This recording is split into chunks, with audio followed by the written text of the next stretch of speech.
uyanan Gülnur Vasılova sözleri Yasif Yahya'ki Yahya Üze Jarlayı.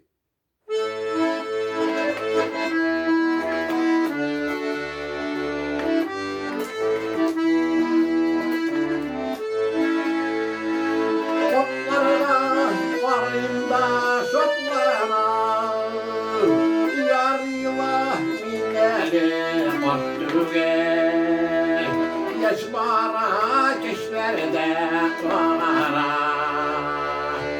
ömrüge yaş bala hukume yaş bara keşlerde kanara ömrüge yaş bala hukume.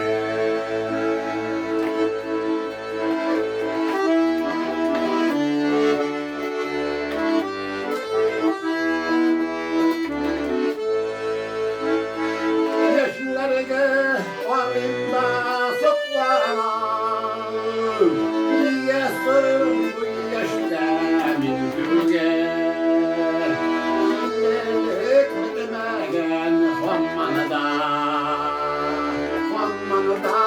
Gülbedek hukume İllik bitmegen Hammanıda Gülbedek hukume.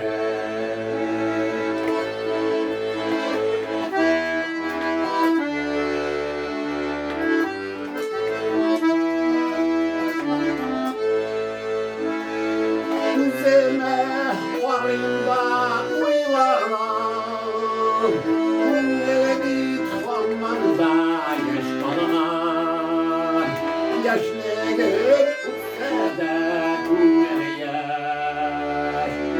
Yürek yürekte namusarına Yaşlı